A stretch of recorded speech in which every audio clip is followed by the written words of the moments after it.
Mechanical सारथी में आपका स्वागत है। ये मेरा कुछ इंट्रोडक्शन है। तो आज हम थर्मोडायनेमिक्स का लेक्चर 2 स्टार्ट करने वाले हैं, जिसमें आज हम पढ़ने वाले हैं zeroth law of thermodynamics and temperature measurement. तो सबसे पहले हम देख लेते हैं कि लॉज ऑफ थर्मोडायनेमिक्स कौन से होते हैं। ठीक है, तो सबसे पहले हम हेडिंग डालने वाले हैं कि लॉज ऑफ थर्मोडायनेमिक्स। तो देखिए, लॉज ऑफ टीडी मतलब थर्मोडायनेमिक्स। ठीक है, तो देखिए थर्मोडायनेमिक्स में टोटल 4 लॉ हैं। ठीक है, तो जो पहला लॉ वो है zeroth law, 0th law of thermodynamics. ठीक है, जो दूसरा लॉ है वो है फर्स्ट लॉ ऑफ थर्मोडायनेमिक्स। जो तीसरा लॉ है वो है सेकेंड लॉ ऑफ थर्मोडायनेमिक्स। और जो लास्ट चौथा लॉ है वो है थर्ड लॉ ऑफ थर्मोडायनेमिक्स।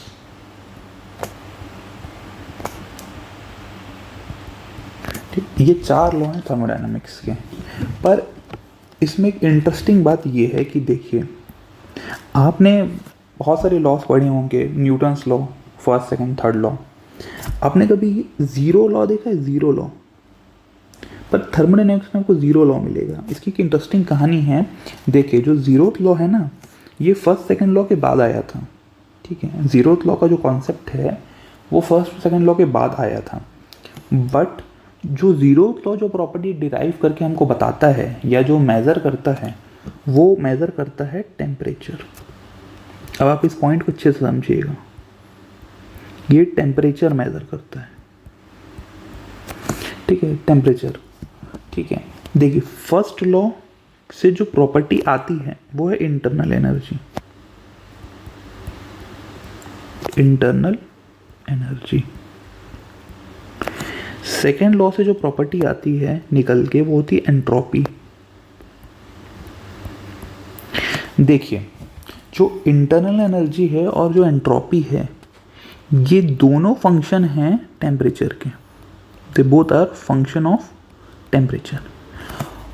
तो कोई चीज़ किसी पे डिपेंडेंट है, अगर वो ही एक्सप्लेन नहीं हो रही है तो जो चीज़ उस पर डिपेंडेंट है वो तो एक्सप्लेन नहीं कर पाएंगे, क्योंकि फर्स्ट और सेकेंड लॉ खुद टेम्परेचर पे डिपेंडेंट है।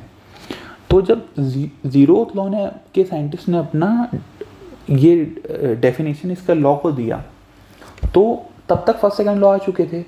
तो अब फर्स्ट के पहले रखना पड़ेगा ना, क्योंकि टेम्परेचर बता रहा है वो, तो इसीलिए फर्स्ट के पहले माना गया कि ज़ीरो। तो इसलिए इसका नाम पड़ गया ज़ीरोथ लॉ ऑफ थर्मोडायनेमिक्स। ठीक है, चलिए अब हम ज़ीरोथ लॉ ऑफ थर्मोडायनेमिक्स को पढ़ते हैं कि ज़ीरोथ लॉ ऑफ थर्मोडायनेमिक्स क्या है। तो हेडिंग डाल लेते हैं, ज़ीरोथ लॉ ऑफ थर्मोडायनेमिक्स। ठीक है, तो देखिए ज़ीरोथ लॉ ऑफ थर्मोडायनेमिक्स। देखिए, सबसे पहले इसका हम डेफिनेशन लिखते हैं, उसके बाद हम इसको समझेंगे। देखिए, इसका डेफिनेशन है, when a body A is in thermal equilibrium with a body C and body C is in thermal equilibrium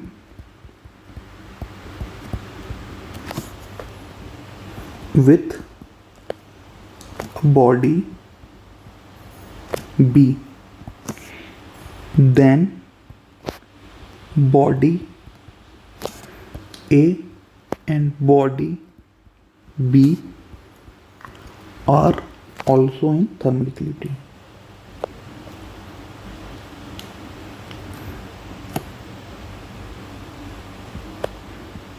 In thermal equilibrium. ठीक है। दिखने में जितना ये बड़ा है बहुत आसान है। सिंपली इसका मतलब क्या है, देखिए ये बॉडी ए है, अगर ये थर्मल इक्विलिब्रियम में है किस बॉडी के साथ, बॉडी सी के साथ।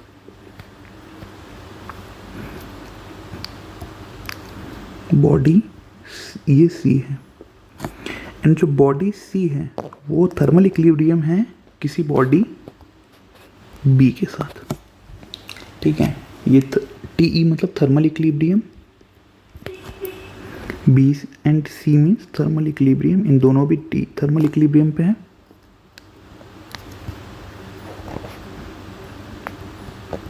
तो body A and B is also thermal equilibrium, यही लॉ है।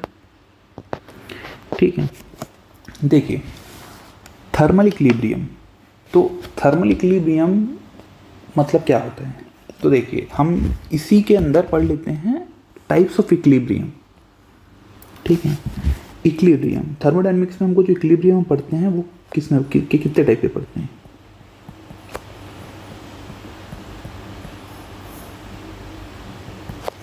देखिए थर्मोडायनेमिक्स में जो इक्विलिब्रियम होते हैं, पहला थर्मल इक्विलिब्रियम, इसका मतलब होता है इक्वलिटी ऑफ टेम्परेचर।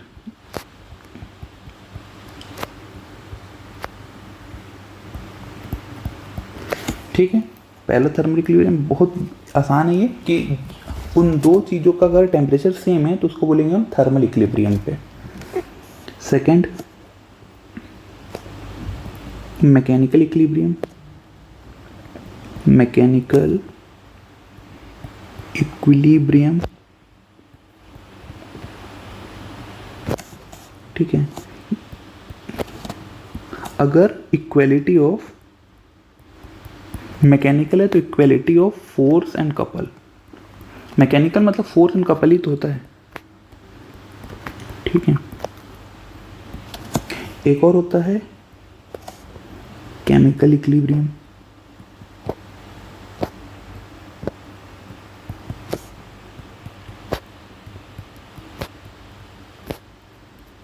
इसका मतलब होता है कि कॉन्सेंट्रेशन जो है वो वेरी ना करे, सेम कॉन्सेंट्रेशन।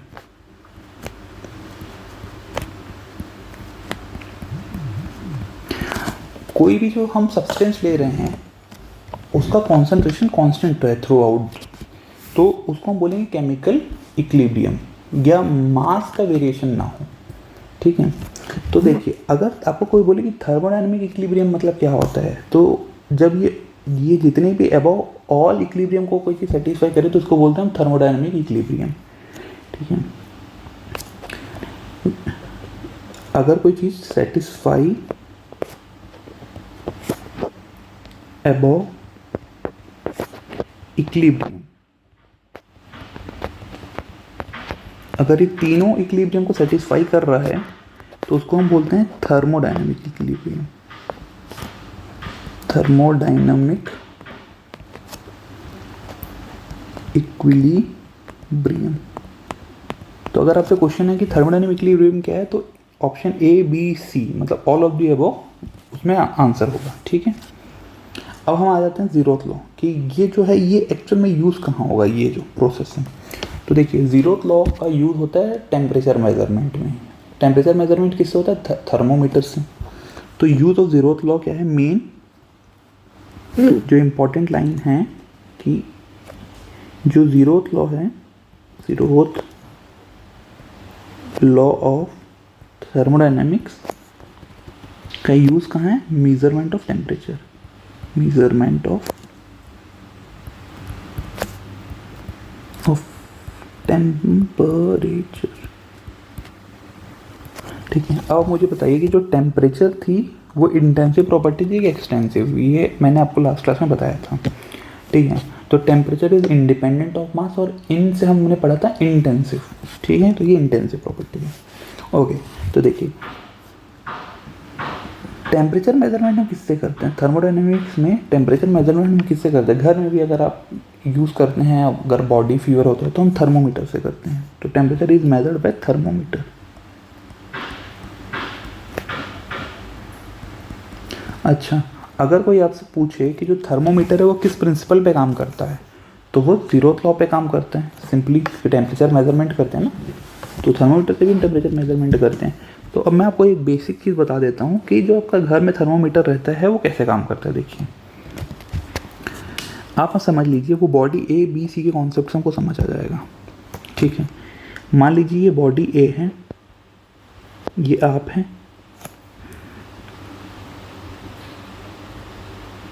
ठीक है, ये आप हैं, ठीक है।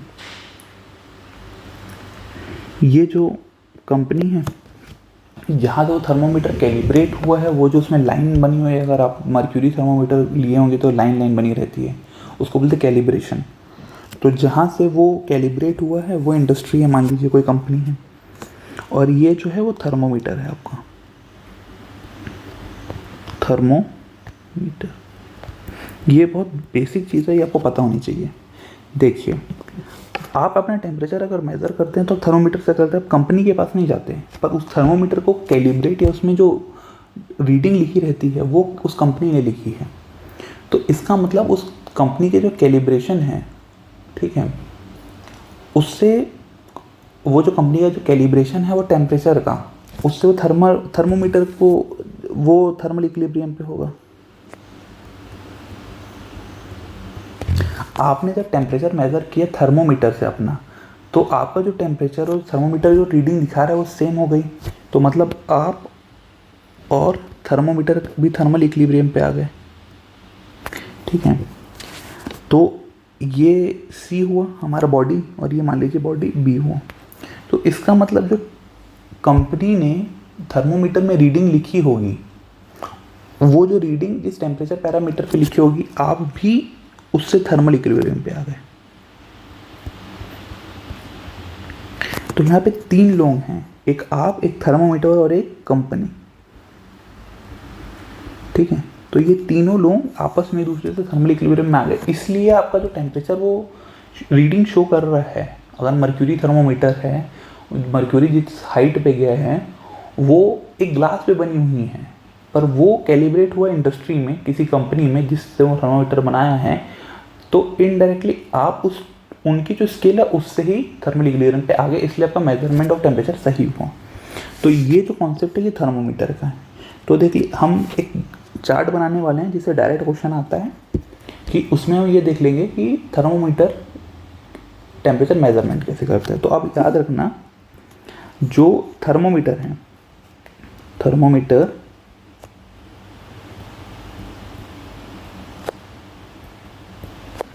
खुद वो मेजर करता है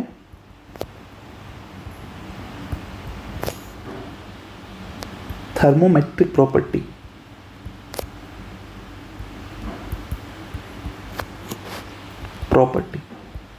ये पॉइंट आप समझिए। देखिए, जो थर्मोमीटर आप यूज़ करते हैं वो डायरेक्ट टेम्परेचर मेजरमेंट नहीं कर रहा है, वो कोई और प्रॉपर्टी को मेज़र कर रहा है। वो प्रॉपर्टी को हम कैलिब्रेट कर देते हैं टेम्परेचर के साथ। फॉर एग्जांपल, मर्क्यूरी थर्मोमीटर आपने लिया है, अगर कभी भी यूज़ किया है, तो उसमें मर्क्यूरी होती है, तो वो जैसे ही टेम्परेचर आती है तो उसका एक्सपांशन होता है, तो वो एक हाइट में चढ़ती है।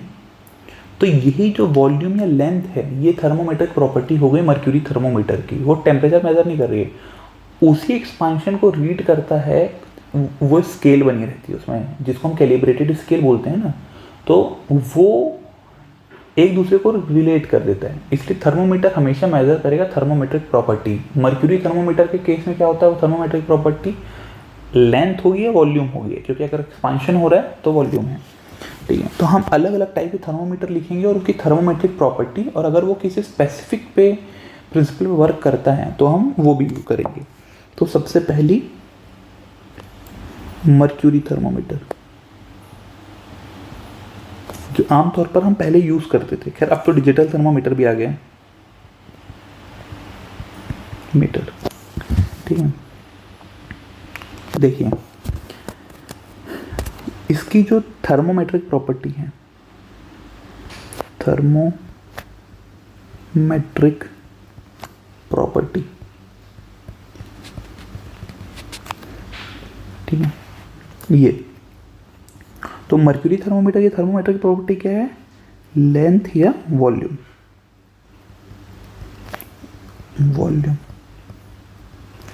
ठीक है, और हाँ देखिए थर्मोमीटर मतलब जो मर्क्यूरी थर्मोमीटर है वो जनरली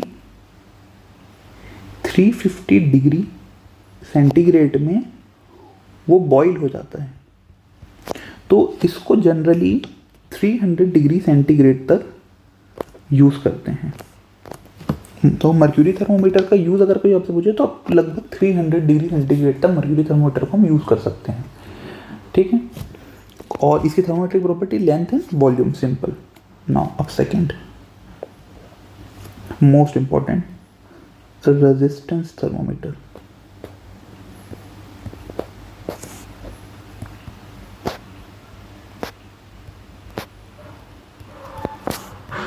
देखिए जेईई इन सब के पेपर में आपको इसको एकदम डिटेल में नहीं पढ़ना है, आपको उतना ही पढ़ना है जिससे आप क्वेश्चन सॉल्व कर सकें।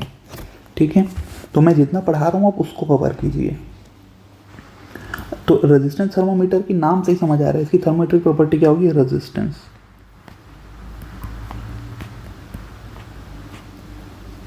ठीक है, और ये जिस प्रिंसिपल पे काम करता है मैं यहाँ पे लिख देता हूँ, ये जिस प्रिंसिपल पे, देखिए कुछ थर्मोमीटर किसी प्रिंसिपल पे काम करेंगे, तो जो रेजिस्टेंस थर्मोमीटर काम करता है वो करता है व्हीटस्टोन ब्रिज पे। ये काम करता है व्हीटस्टोन ब्रिज पे, व्हीटस्टोन ब्रिज प्रिंसिपल पे। तो अगर आपसे ये पूछेगा कि व्हीटस्टोन ब्रिज पे कौन से थर्मोमीटर काम करते हैं, तो रेजिस्टेंस थर्मोमीटर। ये दो थर्मोमीटर आपको क्लियर हुए, अब हम पढ़ते हैं अगला थर्मोमीटर। ठीक, थर्ड, यह थर्मोकपल।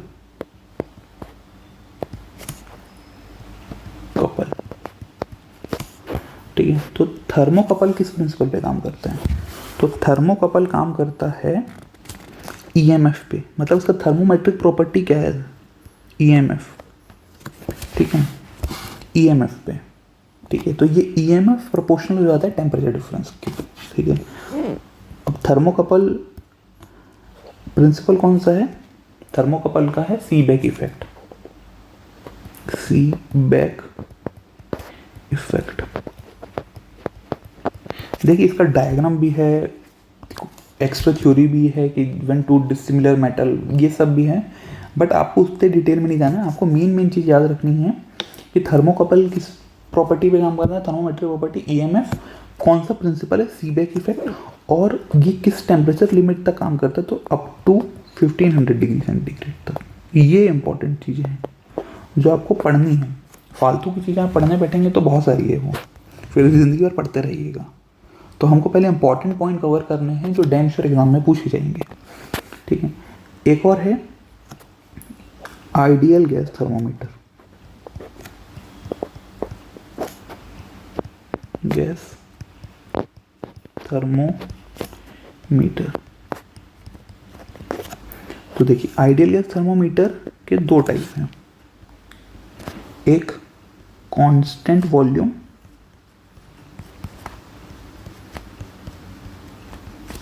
एक कांस्टेंट प्रेशर।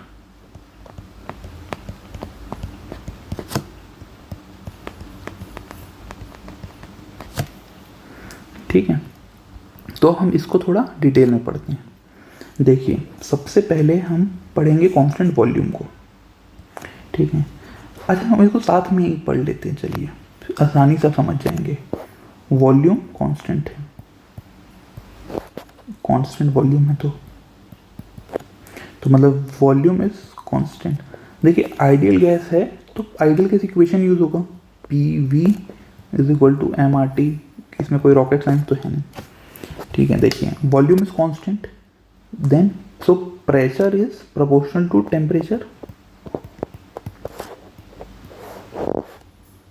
यहाँ पे देख लेते हैं कांस्टेंट प्रेशर में, constant pressure similarly P constant होगा, तो P V is equal to M R T. यहाँ पे प्रेशर कांस्टेंट है तो volume is proportional to temperature. एक बड़ी यूनिक बात इसमें आई है, कांस्टेंट वॉल्यूम में थर्मोमेट्रिक प्रॉपर्टी क्या होगी? थर्मोमेट्रिक प्रॉपर्टी प्रेशर, दिख रहा है आपको ये? यहाँ पे थर्मोमेट्रिक प्रॉपर्टी क्या होगी? वॉल्यूम। इसका मतलब क्या है?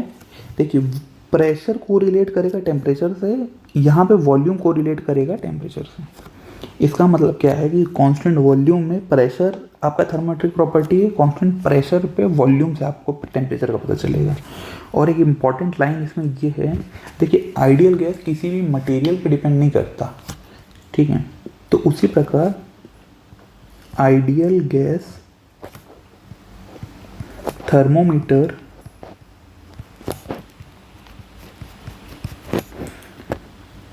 टेम्परेचर मेजरमेंट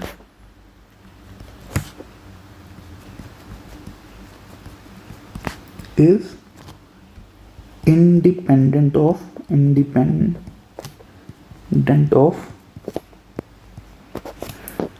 construction material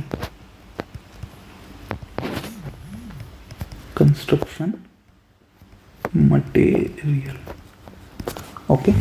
ये बहुत सिंपल पॉइंट है कि क्योंकि आइडियल गैस खुद ही किसी पे डिपेंड नहीं करता तो वो मटेरियल पे भी डिपेंड नहीं करता।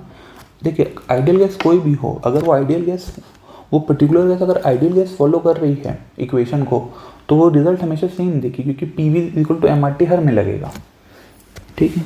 तो ये हो गया आपका आइडियल गैस थर्मोमीटर। अच्छा, एक और यूज़ होता है, हाई टेम्परेचर अगर आपको मेज़र करना है तो वो हम यूज़ करते हैं रेडिएशन पायरोमीटर।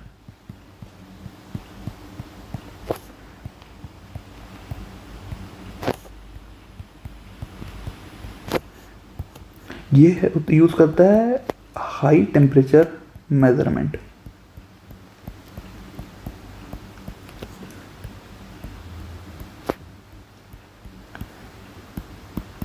ये generally up to 3000 degree temperature centigrade में मैं बोल रहा हूँ, केल्विन में, ठीक? मैं जनरली हम इसमें टेम्परेचर मेजर करते हैं। ओके, अब हम पढ़ते हैं अगला टॉपिक, थर्मो डायनामिक्स के क्या है? Temperature scale. Okay, temperature scale.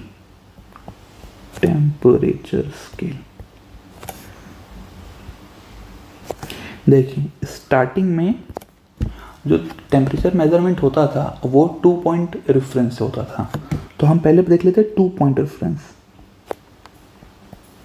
फिर सिंगल पॉइंट रेफरेंस भी देखेंगे। 2 पॉइंट रेफरेंस टेम्परेचर स्केल,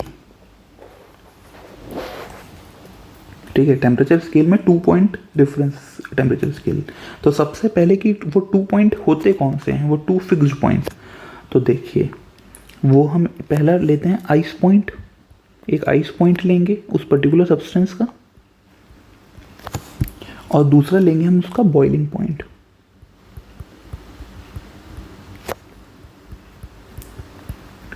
ये आपसे डायरेक्ट पूछ सकता है कि 2 पॉइंट रेफरेंस स्केल पे आपके 2 पॉइंट है कौन से? तो पहला है आइस पॉइंट, दूसरा है बॉइलिंग पॉइंट। तो देखिए अगर हम वाटर को जनरली कंसीडर करते हैं तो देखिए ये उसका आइस पॉइंट है,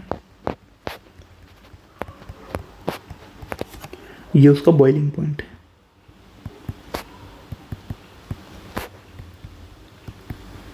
अच्छा, आपने सोचा है वाटर में क्यों कंसीडर करते हैं? वाटर इजीली अवेलेबल हो जाता था हर जगह, तो जब ये स्केल बन रही थी 20th सेंचुरी में तो भी वाटर इजीली अवेलेबल था, ठीक है? तो वाटर को गर्म करना सबसे आसान है, ठीक है? तो देखिए आइस पॉइंट उसका 0 डिग्री सेंटीग्रेड और बॉइलिंग पॉइंट कितना है? 100 डिग्री सेंटीग्रेड। डिग्री सेंटीग्रेड में बोल रहा हूँ, फ़ारेनहाइट में आइस पॉइंट उसका कितना है? 32 डिग्री फ़ारेनहाइट। बॉइलिंग पॉइंट कितना है 212 डिग्री फ़ारेनहाइट, ठीक है। अच्छा अब देखिए एक चीज़ यहाँ पे और पॉइंट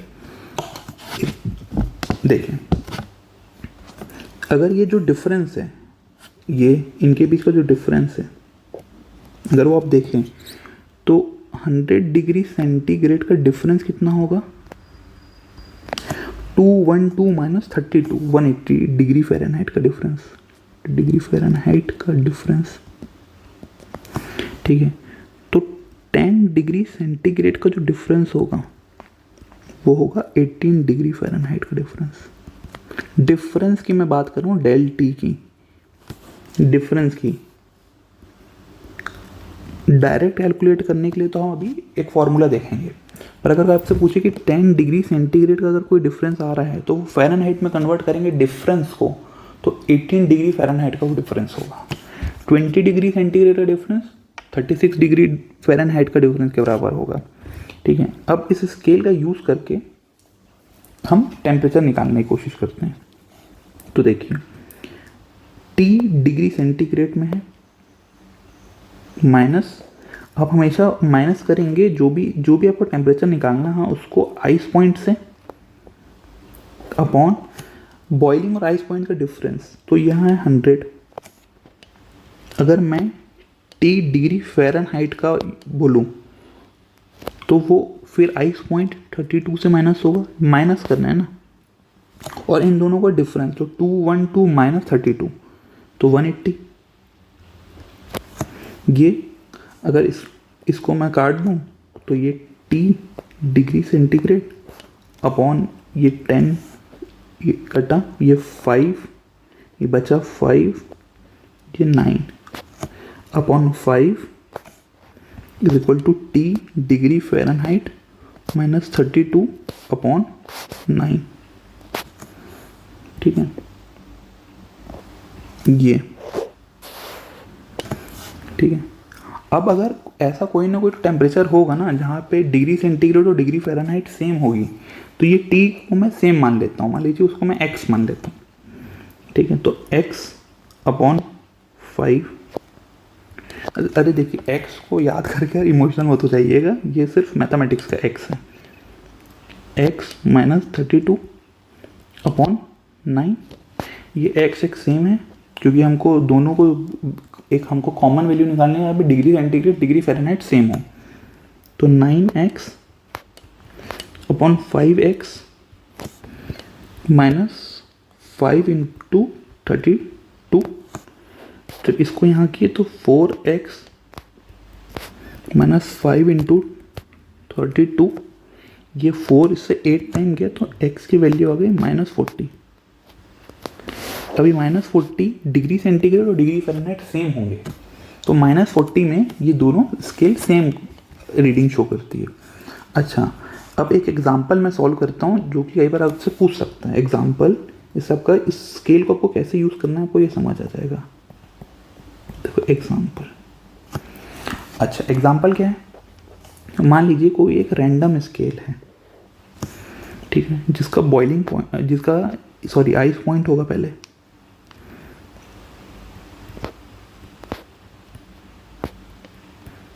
और यहाँ बॉइलिंग पॉइंट होगा।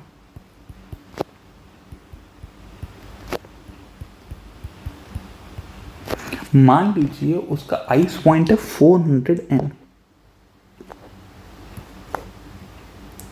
डिग्री N, बॉइलिंग पॉइंट है 100 डिग्री N। अब आप सोच रहे हो कि यार आइस पॉइंट ज़्यादा है बॉइलिंग पॉइंट से, ऐसी कोई भी स्केल हो सकती है, वो स्केल के कैलिब्रेशन और नंबर पे डेजिग्नेशन पे डिपेंड करता है।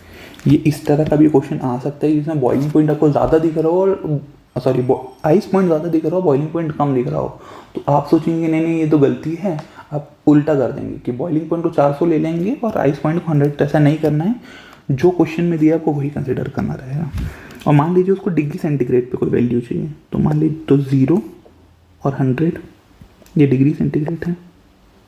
डिग्री फ़ारेनहाइट पर अगर चाहिए होता तो 32 और 212 आप यूज़ करते।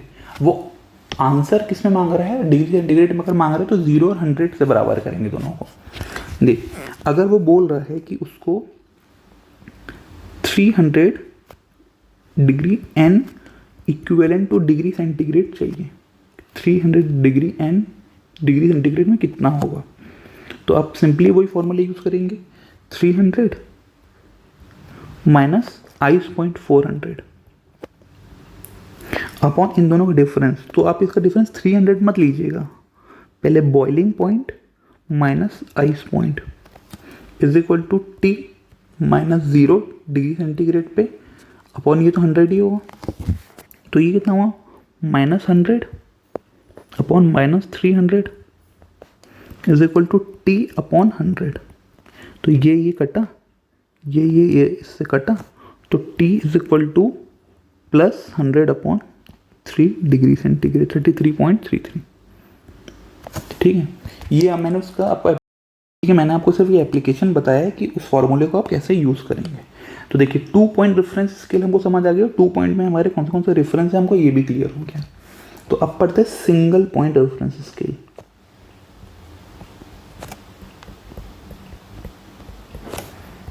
रेफरेंस स्केल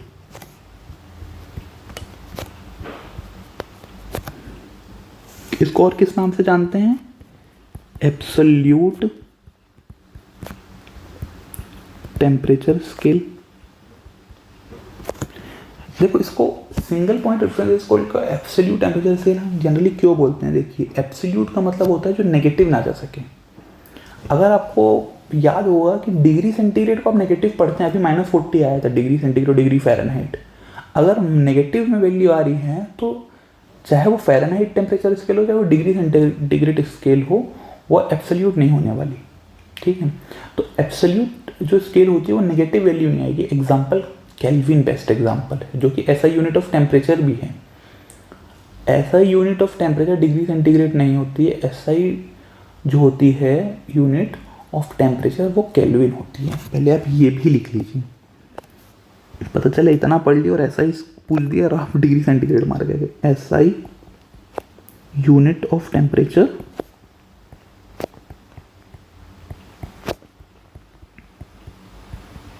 वो केल्विन होती है, जिसको हम के से डिनोट करते हैं। ठीक है, तो एब्सोल्यूट टेम्परेचर इसका कॉन्सेप्ट आपको समझ आ गया। तो सिंगल पॉइंट या एब्सोल्यूट टेम्परेचर स्केल कौन सी होती है? तो देखिए 2 होती है, एक होती है केल्विन, एक होती है रेनकाइन। ठीक है, हम जनरली यूज करते हैं केल्विन का। ठीक है, अब देखिए अब सिंगल पॉइंट रेफरेंस है तो वो रेफरेंस क्या है? तो वो जो रेफरेंस है सिंगल पॉइंट रेफरेंस है वो है ट्रिपल पॉइंट ऑफ वाटर।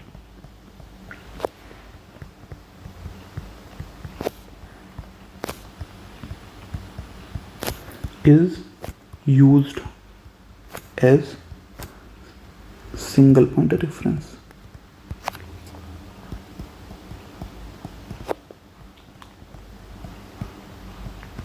अच्छा, ट्रिपल पॉइंट ऑफ वाटर में ऐसी क्या खासियत है कि आप सिंगल पॉइंट रेफरेंस यूज कर रहे हैं? जब हम गिब्स फेस रूल लगाए थे, अगर आप उस टाइम सोए नहीं थे तो आपको याद होगा कि ट्रिपल पॉइंट ऑफ वाटर का डिग्री ऑफ फ्रीडम आया था 0। और मैंने आपको उस टाइम कहा था जिसका डिग्री ऑफ फ्रीडम 0 होता है वो फिक्स्ड पॉइंट होता है, क्योंकि वो किसी भी इंटेंसिव प्रॉपर्टी पे डिपेंडेंट नहीं होता। इसलिए ट्रिपल पॉइंट ऑफ वाटर के लिए फिक्स होता है, जिसका टेम्परेचर मैंने आपको बताया था 0.01 degree centigrade, pressure 0.61 kilo pascal था।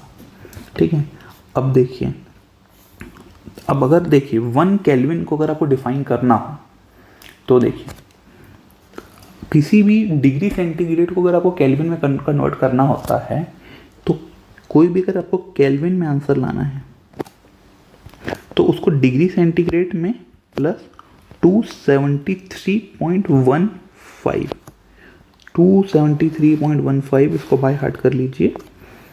ठीक है, अच्छा, तो ट्रिपल पॉइंट ऑफ वाटर का मैंने बताया था आपको डिग्री सेंटीग्रेड में कितना होता है ये, तो 0.01 डिग्री सेंटीग्रेड होता है। तो चलिए, तो 1 तो अच्छा हाँ, तो देखिए, तो triple point of water kelvin में कितना होगा? ये तो मैंने आपको डिग्री सेंटीग्रेड को केल्विन में कन्वर्ट करने की स्केल बता दी कि अगर 1 डिग्री होगा तो 274.15 केल्विन।